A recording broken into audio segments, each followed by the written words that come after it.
Let's open medieval maps that were made by contemporary map makers. We see a very large country called Grand Tartaria. And it is not just a couple of maps. Practically all the respected cartographers of that time depict this large country. You can make yourself familiar with hundreds of medieval maps that depict Tartaria, and you can do it on this page. Link is provided in the description. All you need to do is click here, Skачать, and that will download this huge zip file with detailed maps. And although this vast country is all over the maps and all over the historic writings and documents of that time, it is not even mentioned in the mainstream history. Its name even doesn't exist in its timeline. Let's look further into this. Isn't it a bit strange that the biggest country in the more or less recent history of humanity is not even included in the history textbooks?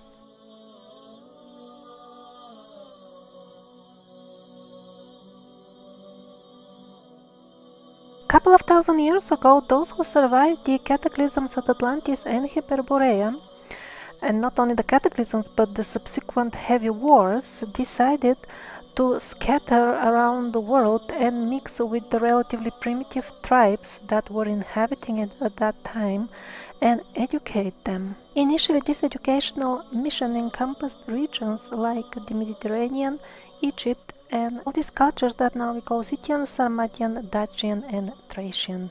People at that time were not yet fenced up in strict borders of countries like us nowadays. But as the controlled demolition of morals and freedom and knowledge was advancing in very rapid rate in the human society, people voluntarily agreed to be divided and further gradually lose their freedoms. As next step, the parasitic forces substituted the pious kings with their own people. They first managed to establish such parasitic governments in the area of Western Europe, while in the East, where the educational project of the survivors was more advanced and people were wiser and more educated, it would take them a few more centuries before the parasites would manage to lower the consciousness of people that much so that they would tolerate corrupted rulers who would be against their own people. After studying the new chronology, it really seems that what we now call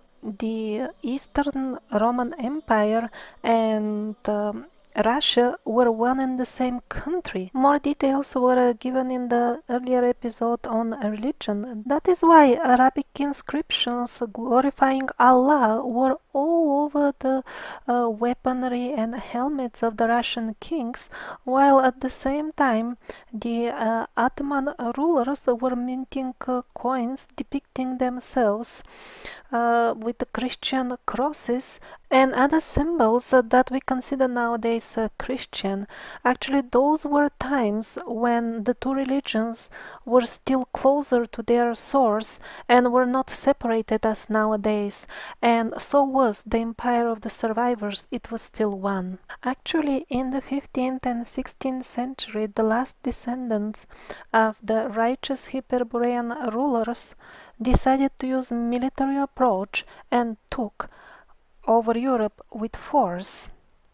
After defeating the strongest countries in Europe, the rest more or less surrendered peacefully.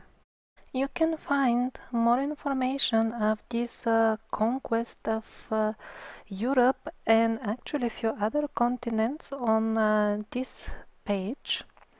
It also contains abundant quotes from many authentic historic sources. I will make only 2 episodes on this topic, and they will not even touch all the main points or to speak of any details. In the episode about religion, we reviewed many Arabic or maybe Muslim to us looking artifacts all over Europe that don't fit the mainstream history of this region. One of those artifacts was the so-called Muslim crescent sign on the main cathedral in Vienna. Officially, Vienna was never conquered by Muslims, and officially the crescent is only Muslim sign, so it makes no sense. The stories that we are being told in school about this really don't fit the artifacts. These stories continue telling us how the Ottomans, supposedly the Turks, were holding Vienna under siege, attacking it. But if we look at the actual painting depicting this is the settlement, the tents of those who were holding the siege on the right side, there is a flag with Christian cross on it. So the Ottomans had flags with the Christian crosses along with the crescent flag next to it. On the left side is another old painting depicting this very same siege of Vienna. On the top we see the flag of the city. You can see those are proper buildings inside the city walls, and they have the crescent sign. And below that are the supposedly Ottomans coming out of their tents and attacking the city, and their flag has a Christian cross. Was there some military action? Was there a battle? Yes, there was.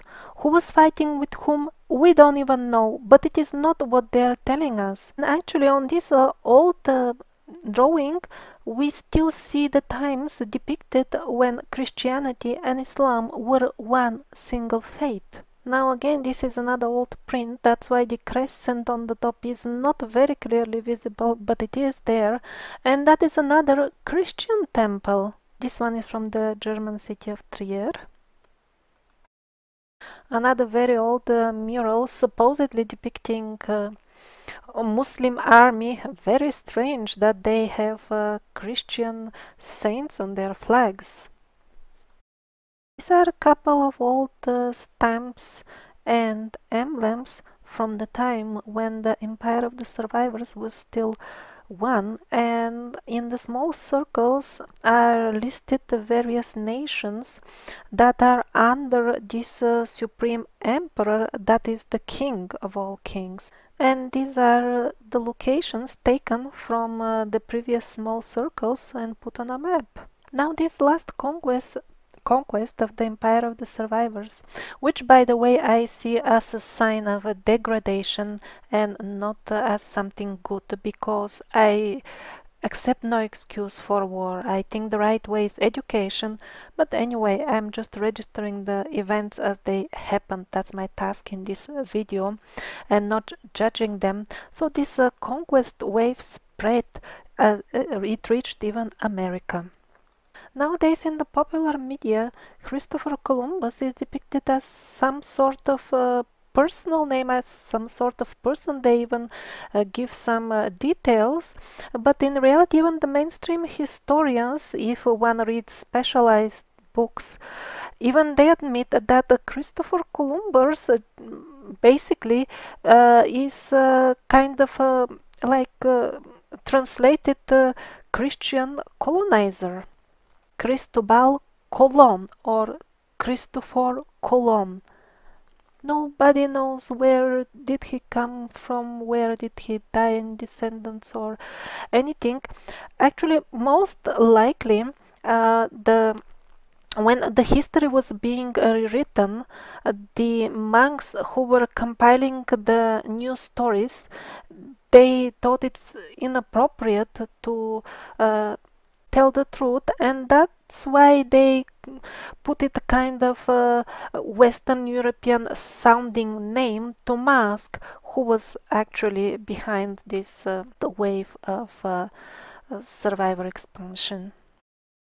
But there are some old chronicles that Fomenko presents in great detail, and for those who are interested, that would cast light on this full Cristobal Colon thing and the so-called discovery of America, which was always well connected with the old world anyway.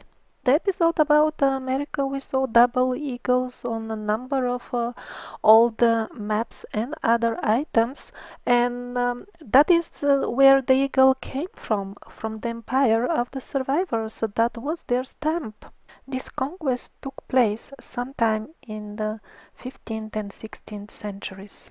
Spread of epidemic sicknesses contributed to its demise. It is not really sure that the mainstream information about the true nature of these sicknesses is correct, and of their origin as well, because some documents of that time suggest that before a certain village would fall a victim to the horrible Black Plague, mysterious people wearing black would appear outside the village and spray something in the air with some sort of devices.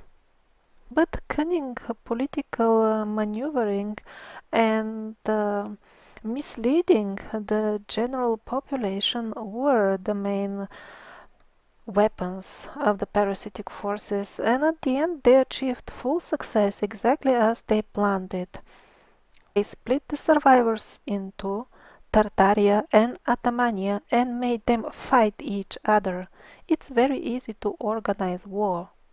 Just hire a few criminals to commit couple of murders and blame them onto a certain nation, and then tell the other nation that if you don't start fighting them and you don't go to war right now, they will kill you, and tell the same to the other side, and then the ruler gives a command, we are going to war, and the general impression is created that indeed one nation wants to fight the other nation, while in reality wars are destructive for both sides. And to further trick the people into some sort of horror movie that they don't belong to, always some so-called religious slogan is added to make it look really convincing. Indeed, cleanliness is next to godliness, and that is why in Romaic times, in the ancient culture of the survivors, the bathing culture was on a very high level. There was floor heating that would warm, elegant swimming pools. There were toilets with constant running water. Everything was very clean. But when the parasitic forces took over Europe in the Middle Ages, they had to put an end to everything godly. And that's why Europe was reduced to really unbelievably deplorable state of hygiene or lack of such during the Middle Ages. This is how they would dispose of the toilet remains, so to say, of any sort and type. Just throw it out of the window. Well, there were more luxurious options as well, like this one, belonging to rich people, but the lucky one was only the one on the top, and not the unsuspecting bypassers below it, because everything comes out fresh on the street. And so the stilts were invented, and some other specific type of shoes that became fashionable or required at that time, required if you need to pass on a certain street with lots of things fallen on it. Even sophisticated places like palaces, for example Versailles, they didn't have proper toilets with running water. You could do things in the corner or in the staircase or call the servant with a bucket. It all depends on the situation, but basically it happens everywhere. Those who are interested can find genuine descriptions in the books of that time. There were other options. For example, if you were in an assembly and were really busy with something, you could call a servant with a few curtains, and you could do anything without much endeavor or movement around. All this was introduced to lower the consciousness of the human race. And people didn't just sit and watch how all this was happening. They did not like it. They fought back, especially in places like Spain and Britain. They thought it's not good to give up the morals and values and everything that they have inherited from their forefathers and substitute it with the authority of some insurgents, because that's what happened during the Reformation period. Under religious slogans, insurgent kings were installed almost everywhere in Europe. Fortunately, those who fought for the old values and for freedom are now very mistakenly presented in the mainstream history as supporters of some sort of cruel, outdated absolute monarchy. Although that older monarchy was not perfect, as I said, the survivors were already degrading for a long time. Still, that was far better from the slavery, the total slavery that was about to come. To learn more about the truth of those times in great detail, you can read the free books of Anatoly Fomenko. Just a couple of days ago, a new one was added in PDF format. It is still being added, the biggest one. And over there you will find all the details. The Reformation had little to do. It was a very bloody war that took the lives of millions. But why do we see then in the old documents all these slogans against Rome and the absolute authority of Rome? Because the post of Rome was at that time taken by the third Rome, which is Moscow. Eastern European governments embarked on a vast and very active smear campaign against the Tartarians. This is, for example, one of the pamphlets that were handed out right on the streets. On the throne, you see the main mother monster Tartar commanding the others to cruelly kill people before grilling them here on the next step, to eat them, of course. And the pamphlets also were informing the population of Western Europe that when they couldn't get fresh blood to drink, the Tartars would be satisfied just with muddy water. This information was really one of the main weapons of the parasites. Eventually, the parasitic reformators managed to even start a new country in the most western part of Tartaria and named it Russian Empire. That is why on the old maps we see how Tartaria gradually falls apart into few smaller pieces, and as they become weaker and weaker, the newly created empire, of course with insurgent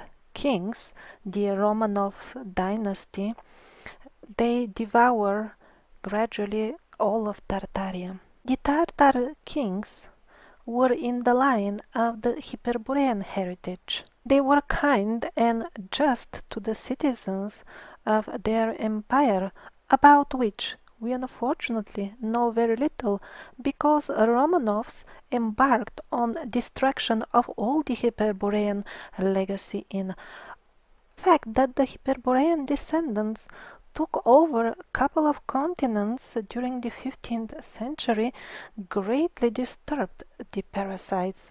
It scared them, and that is why even the very name of the country, of the empire of Tartaria, is not even mentioned in the school history books. But not only the past worries them, there is one more thing that disturbs them even more. That's the fact that the parasites, being magicians, black magicians themselves, know what is about to come and how the destiny of this planet is going to change, and an era of wisdom, knowledge, light and goodness is going to start very soon. When I say magicians, I mean entities in possession of technology that is far beyond ours. After all, that's what we call magic, things that are absolutely incomprehensible for us. And how will that new era come about practically? As many prophets have said in the past, First, it is the people, the Slavic people,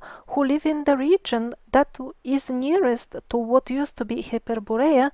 They will first become aware that they were tricked into ugly reality, a reality that is artificial and unnatural for the peace-loving, harmonious human beings. This will be covered in detail in the last episode, but for now I will only remind you what Edgar Cayce said, just because he is probably the most familiar for most of my listeners. He said that new times of light will come and it will all start from Russia. But he said it has nothing to do with the government of Russia or any socialism. It will be the people, the simple people on their own, who will start it all. Somebody still finds it difficult to believe that the biggest country that existed is not even included in the history. Here are a few facts. For example, the Encyclopedia Britannica, the most respected edition, according to mainstream historians of its time. It says that Tartaria is a vast country in the northern parts of Asia.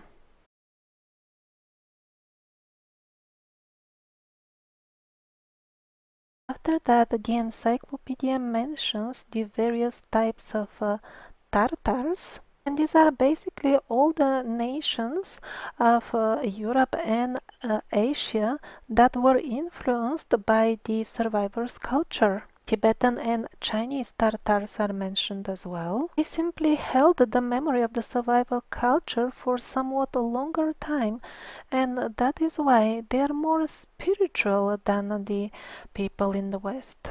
Another very respected contemporary edition also mentions Tartaria and gives very similar description, this time in Spanish.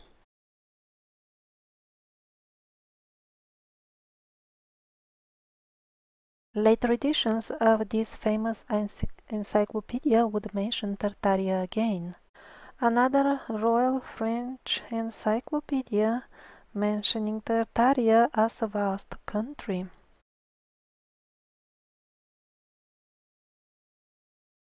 Yet another famous edition describing Tartaria as a vast country is the Dictionary of Art and Sciences, printed in London.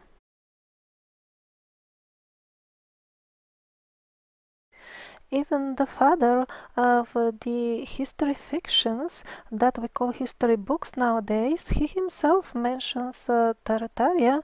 Well, it was very difficult to ignore it at that time. It was still alive. He describes Tartaria as a huge empire that cannot be compared to any other country on earth. The royal French cartographer Sanson also describes Tartaria as a vast country and includes it in his atlas.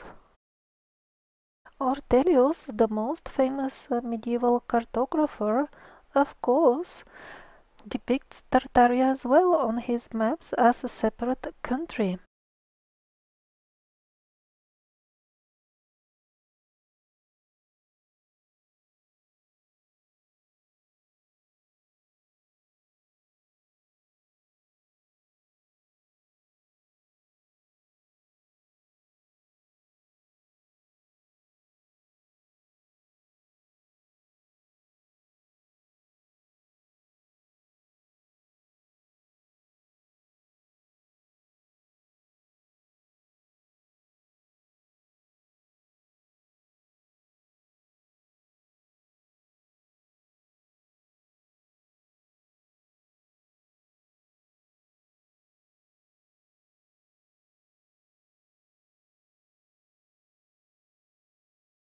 Tartaria was in no way just a mere geographical area. It was a proper country, proper empire, the biggest of all, and further proof are its flag and blazon that are also included in the contemporary historic documents of its era. The French edition of Geographia Universale shows its blazon. And this is a contemporary illustration to the book of Marco Polo, who visited the court of the Tartar kings.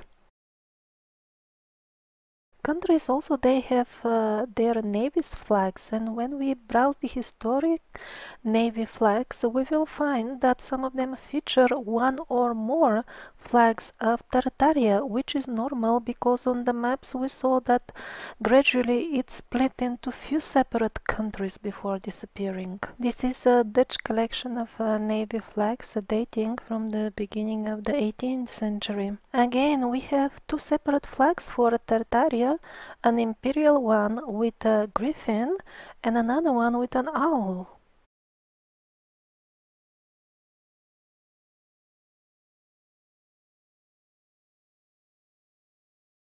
Here, an English collection of navy flags also features Tartaria in the same way, and we see it with color now. And endless other editions, it's just many of them. This is an edition of navy flags from US.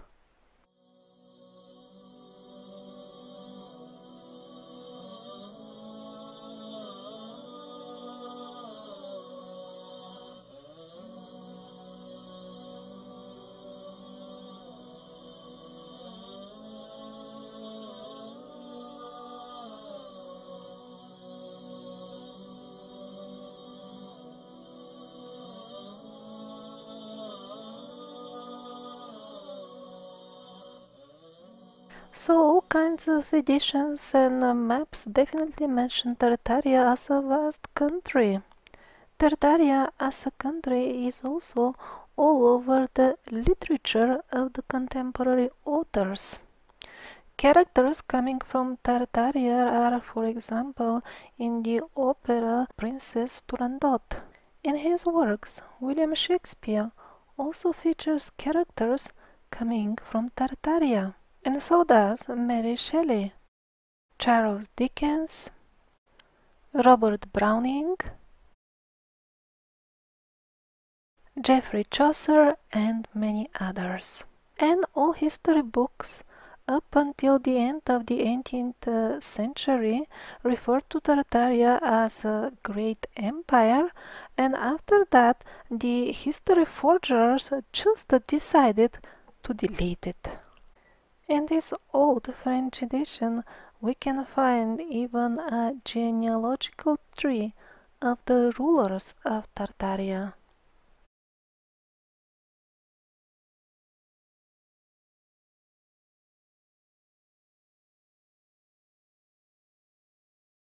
The rulers of the smaller Tartarias made two more attempts to establish the old ways of the survivors using military power. Since mainstream history doesn't even register the existence of those Tartarias, we are being told that those were merely peasant riots. We don't have even a single original document where either Stepan Razin or Emilian Pugachev, the leaders, would tell with their own words what were they fighting for. Of course, and not only about this, if the full history of this Hyperborean region was meticulously cleaned by foreigners and everything was just destroyed or edited or nobody knows where is it. But we have abundance of original documents by the insurgent kings placed by Western Europe at that time to rule the newly formed Russia, with whom Razin and Pugachev were fighting. And even from their version of the story, you will learn really a lot. Every fact that I will present about these so-called riots is taken from the records of the winners, those who killed them. Okay, so what was this all war about? Emilian Pugachev wanted to establish the true king of Russia. But then, according to the insurgent royalties story, there could be no other king of Russia than themselves, ever. So how come Pugachev is taking an army against the king that he is supposedly fighting for? The explanation is that he is fighting against some corrupted people from the court, and he wants to protect the actual king from them.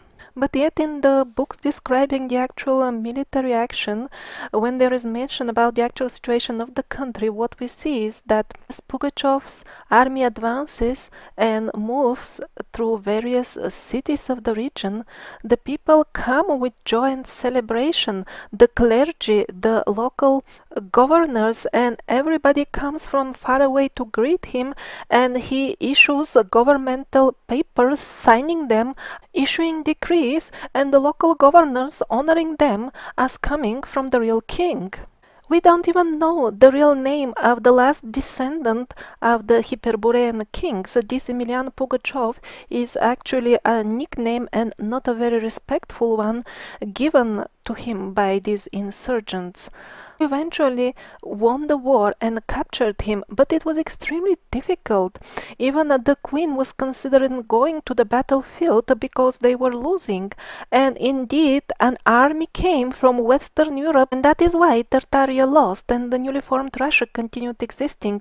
Indeed, this was a war that involved a number of countries in Asia and Europe. It wasn't some peasants' gang as they are trying to convince us. Not even clear if army from Western Europe came because the one of the newly formed Russia was not enough in numbers, in strength to defeat Pugachev, or simply because it consisted of Russian soldiers and they refused to fight their own real king, Emilian Pugachev.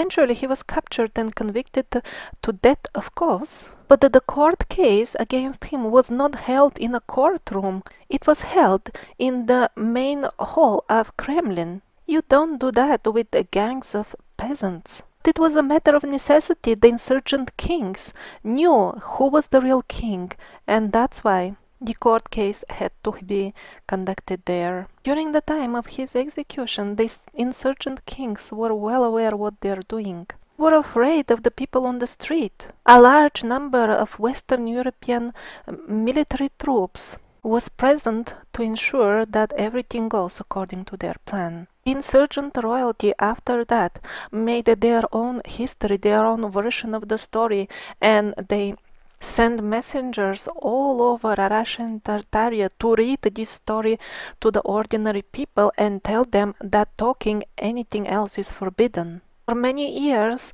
every person who could have had any access to any original documents connected with Emilian Pugachev was hunted down and tortured to death until they get even the last hold of every original document from him. By special royal decree, commissions were formed responsible for going to the area from where Pugachev came from, and they had to rename each and every single thing in that area, including rivers, villages, anything you can think of, so that every last memory of the Hyperborean dynasty is erased forever. Vague remarks in some old texts suggest that Emilian Pugachev could have had a young son that was taken to safety to probably China or even Japan, where the last isolated pockets of survivor culture was still thriving.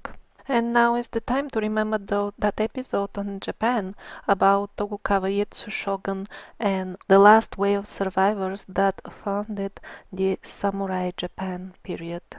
Some of the surviving army of the Tartars founded the samurai dynasty, while others founded the Manchu dynasty in China. Do you remember the wonderful royal palace in China with European looks? It's not actually European, it is survivor style. And a lot of this style was there in Tartaria, but it was just leveled to the ground and continues to be leveled nowadays with bulldozers we saw in previous episode.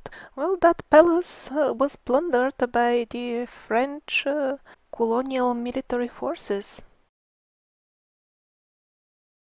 This is what they left behind. The very same party started hunting down the last pockets of people who were keeping the old survivor culture, hunting them down like animals. That's why the same imperial forces landed on the banks of Japan and demanding to end the isolation of Japan. Those same forces went to Egypt as well, murdered the Mamelukes, the last keepers of the Egyptian secrets, and started plundering and destroying whatever they can over there. Those same military forces arrived in Burma and in Khmer in Cambodia and did the very same cleanup. Whatever survivor culture you can find, just shoot it, loot it, destroy it. There were other strongholds in Ethiopia, in Patagonia, and in Alaska, but of course it was just a question of time and they would get cleaned up eventually as well. Now this is a map from the time when Tartaria still existed. North America was still largely under its influence, so that's why Western European cartographers could not even map the continent fully. Emelian Pugachev was defeated in year 1775, and probably that was the end of Tartaria as well. Immediately the Western European forces immediately rushed to establish their reign over the vast lands of America that now has ended up without a master. And that is why, within one short year, officially the country of United States was formed. In the beginning, its laws were still largely based on the survivor laws of respect and integrity, because somehow or other they needed to put the people voluntarily into a position that they would obey central control. But now let's return to 15th-16th century Europe, when it was under control of Tartaria. Why don't we find this in our school books, in the official mainstream history? Why do we read that there were separate kings for each country? Actually, the fact that the European rulers were subservient to one single ruler has reached us, but in somewhat distorted forms. One of the forms we'll discuss in the next episode, but now we'll only mention Prester John. Mainstream historians assure us that the stupid medieval people didn't even know who is ruling them, and that's why they were under the strange impression that some sort of strange fable king, Prester John, was the king of all kings. Even mainstream historians frankly admit the fable was quite widespread. That's an easy one. You just say it's a fable, it's a fairy tale, and then you don't need to include the historical documents because they're a fable, right? In Wikipedia, the encyclopedia of every good sheep, they don't even want to tell us exactly what is the legend. They're starting the talk with some Christian patriarchs and Oriental Magis and Ethiopians and so on, and they're not even telling you what is the legend all about. And namely, that he was the king above all other rulers. And of course, Prester John is considered a great mystery. We know this formula: declare it a mystery and then you can exclude it from history. Okay, so they decided, we'll just delete Tartaria from history and everything is solved. But then what about the actual cultural heritage? After all, the citizens of Tartaria were greatly influenced by this Hyperborean and Atlantean culture, and they knew the real history as well. That needs to be corrected, so they sent a professional cleaning service, just one call for all. The Romanov, the insurgent rulers of the newly formed Russian Empire, started a massive operation of removal and destruction of everything that could give hints about the advanced civilization that existed in these regions before. Special commissions and expeditions were organized and sent out to dig any possible old burials and take out all the artifacts, including the human remains as well. Only now and then some occasional artifact by mistake will reach us, like for example giant armors that would fit a man that are 2.5 meters high, or maybe this human tooth. It's just normal human tooth, just it is more than twice the size of something like that. I'm not sure how many times it's bigger than a normal one, but it is a tooth of a giant, and it is in the museum of Pozhvinskom. But of course, serious scientists, they will never do DNA or any other test on such teeth. Serious scientists, they spend their time doing more meaningful things, like for example, copy, paste, and improve diagrams like this of our real family. The Romanovs ordered absolute demolition of some of the main temples of Tartaria, and the work was going on at night because they were afraid that people will just attack the demolishers if they do it daytime. Whatever temples remained, they ordered their murals to be stripped down from the walls. Because a lot of history, of course, is being written down on the murals. This is how the walls of these stripped temples look till nowadays. They were not just painted over, it was ordered that they're chiseled out of the walls. So important was for them to make this information unavailable. Mainstream historians assure us that all this operation was because the Romanovs wanted to make new, fresher and more beautiful murals. How can I believe this if they haven't started even painting, and some of those that destroyed were freshly painted? They not only ordered the destruction and burning of every old book they could find, yes, it was a very thorough cleanup, but they also went after the musical instruments of people. They had to submit the organs and other very nice instruments, and now in Russian history we read that they were never there. Because, as everybody knows, in that region people came out of monkeys just so recently. But clouding the people's consciousness, robbing them of their wisdom was the main point. And there is trick for everything. Alcohol, drinking. It was made compulsory. It was really introduced by force in the Russian society. They made it compulsory for soldiers. They also organized some sort of special church services in which drinking was compulsory, and also under religious slogans, because you have to be a good Christian, you had to submit papers that you have been regularly attending those services. This is just crazy, and so thought the peoples. They were a riot against this compulsory alcohol introduction. At times, people just organized themselves and went to destroy the factories and decide to tell we want an end to all this. This is destroying our society. But of course, those riots were subdued by military force, and more free alcohol was distributed as a gift to the society. And then comes the next step, how to convince perfectly normal people that they're monkeys. Well, and so comes the Russian academia, supposedly representing historical science or historical records. Please, here for your attention, I present a full list of the Russian historians and scientists of those times. Please, just have a look at their names, that's more than enough.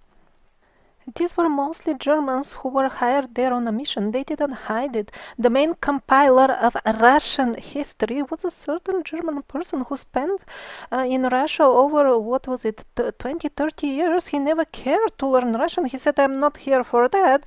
I'm here to tell them what to do. Another Russian historian from Germany, he even learned Russian. He went to Siberia. He found hundreds of old books. If that really existed, it must have been a fantastic heritage for the full humanity. Very ancient books, and so many of them revealing the full history of the planet. Well, according to his own words, he compiled the Russian history based on them. After he left with the compiled history, nobody ever saw or heard anything about those books anymore.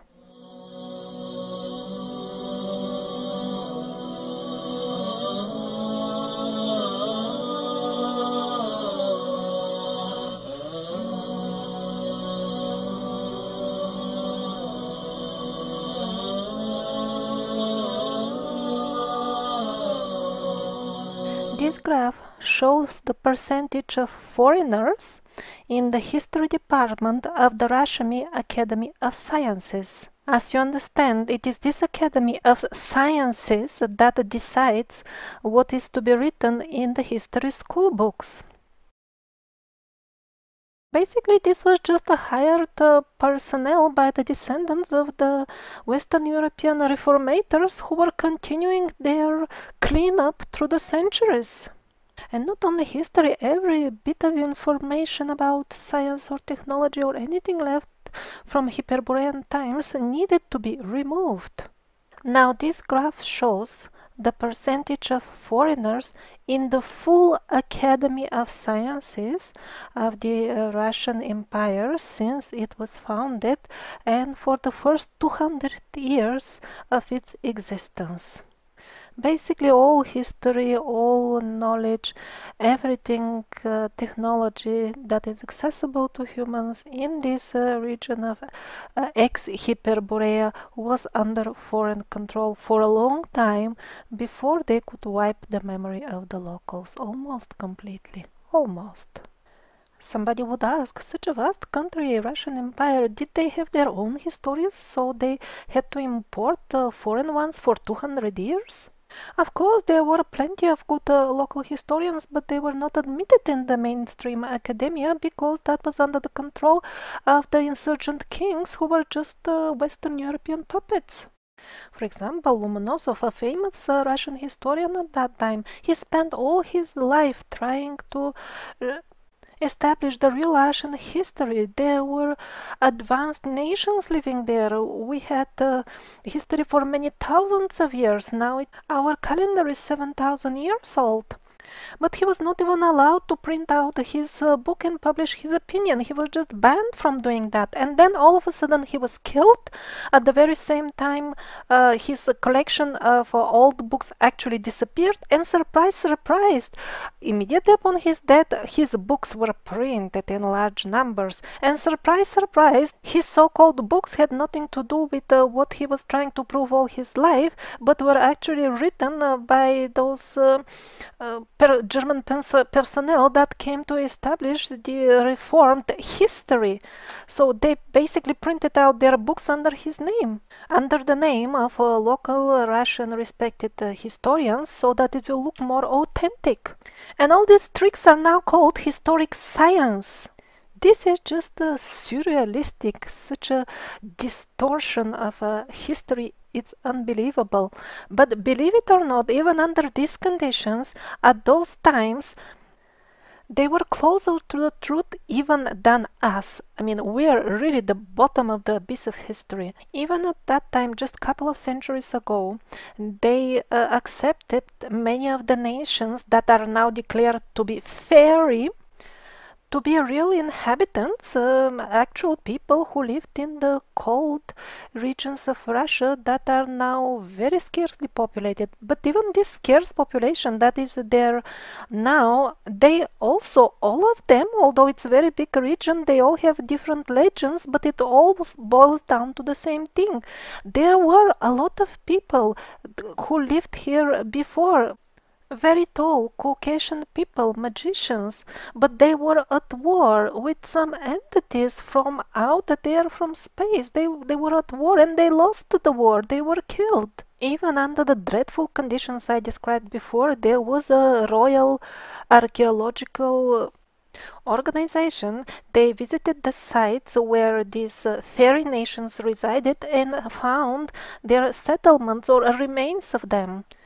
Now, following this old location of their assumed settlements, Nikolai Subotin organized expedition to those exact places. And what did he find there? He found all these dams and other large earthworks that I have been showing in the previous episodes were connected to the earth lifelines and are found all over all continents, basically. So we are definitely on to something here, and it's not just the dams. It's very unusual artifacts surface now and then, like this stone, probably even a megalithic staircase.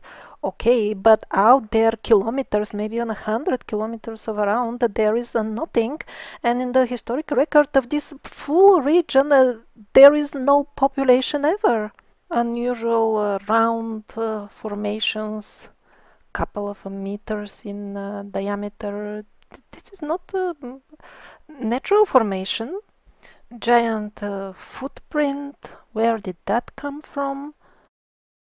A stone with a machine mark cuts. It's few meters long. Somebody calculated that if it was done with modern equipment, they would need a disc diameter of 10 meters to do it. Who would transport such an equipment there? It's done in the rock. There is no road or any civilization hundreds of kilometers around. And we are being assured that nobody ever lived there. Till date, archaeologists find sometimes the wrong thing, like the so-called Alexeyevsky Kamni.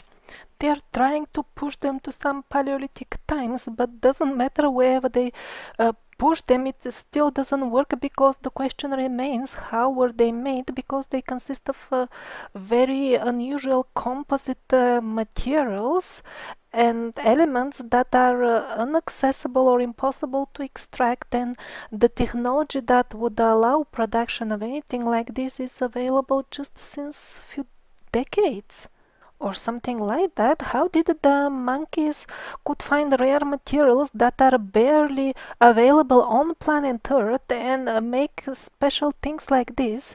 Thing, whatever it is, we don't even still have names for this.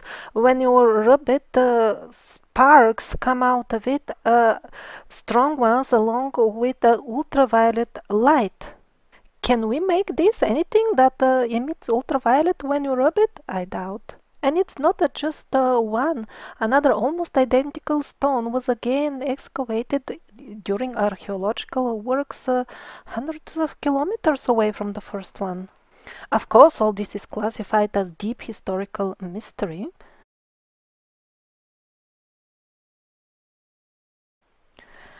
Peter Kazansky was an international lawyer and spent many years working in the biggest libraries of Europe, like that of Brussels, Berlin, Brno, and Paris. He wrote, "We live in an amazing historic moment when languages and nations are artificially divided and even new ones are being fabricated."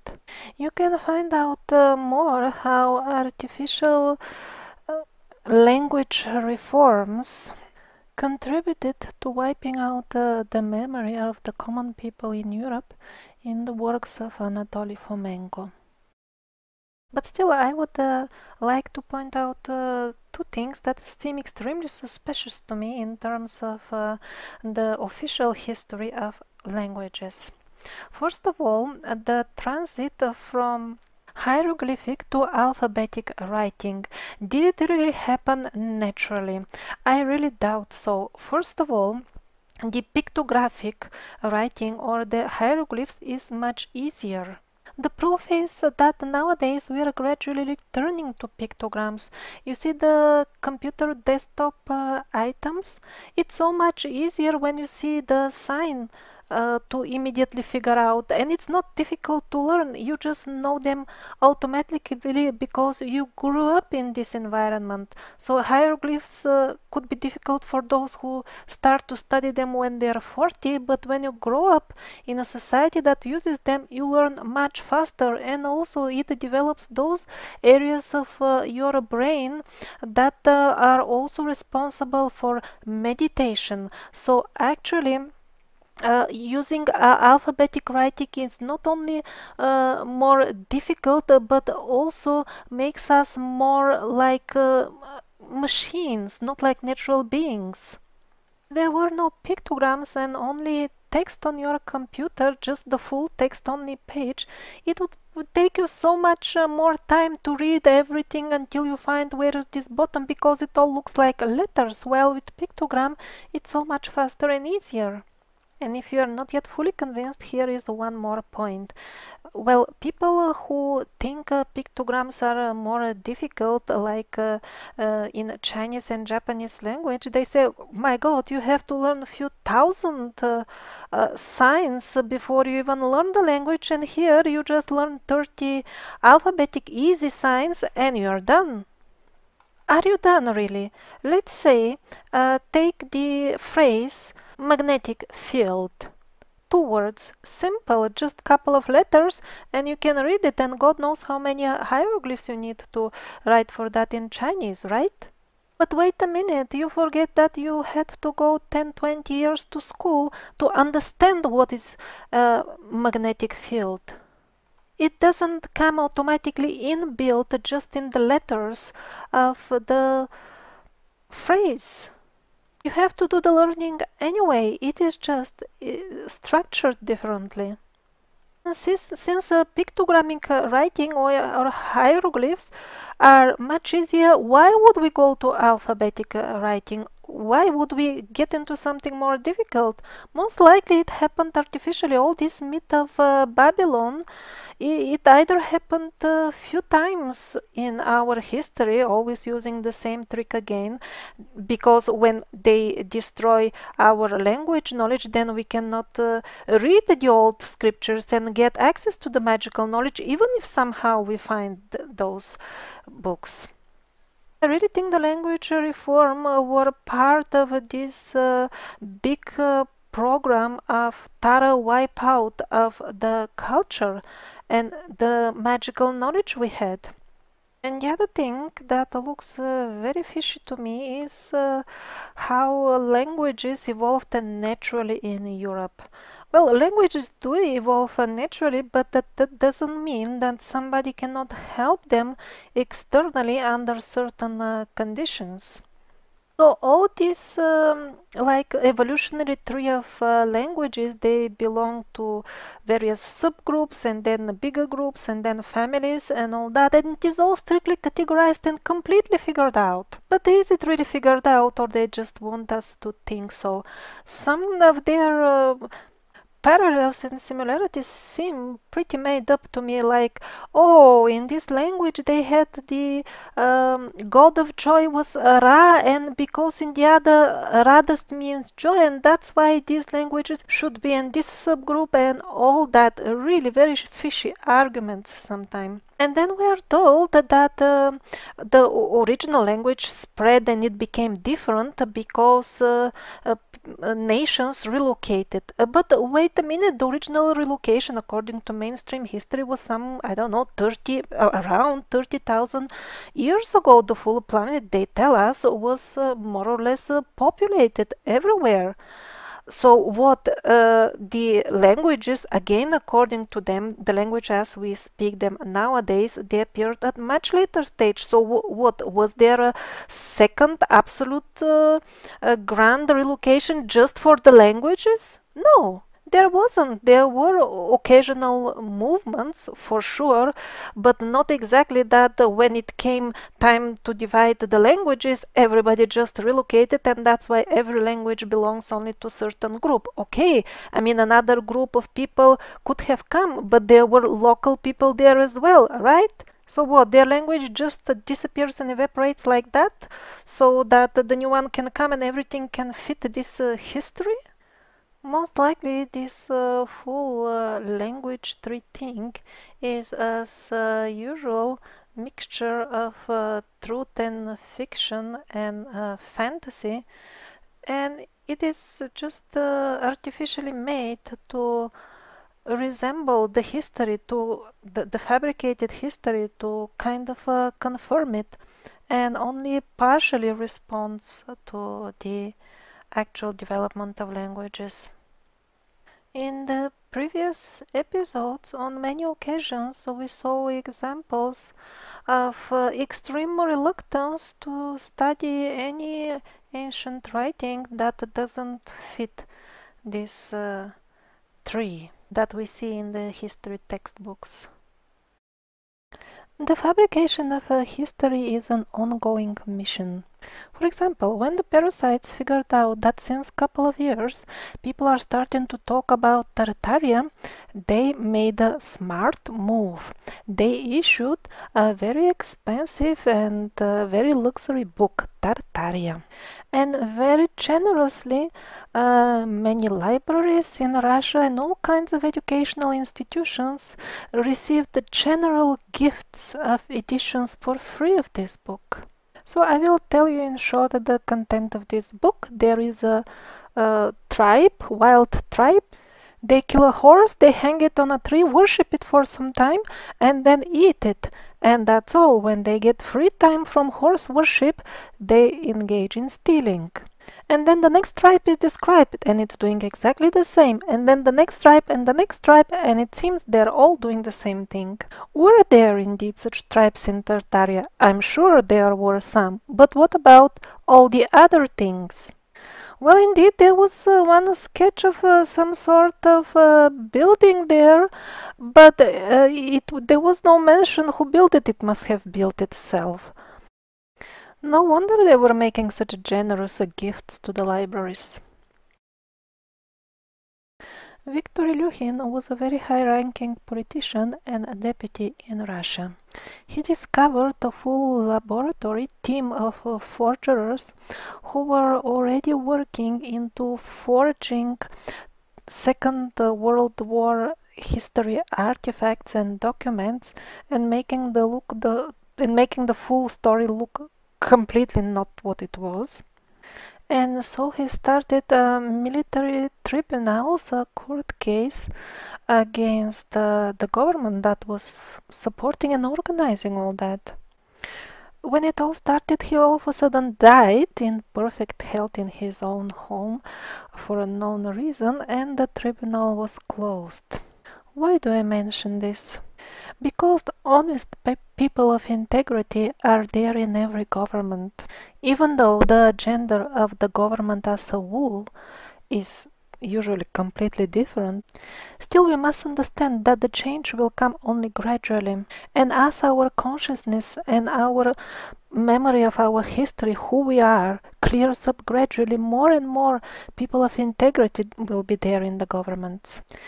Most people in most countries have simply given up on politicians. They don't vote, they are not politically active because they have lost hope that there are any honest politicians at all. But the truth is that there are honest politicians, but they're still very few because we are not educated enough to recognize and support them.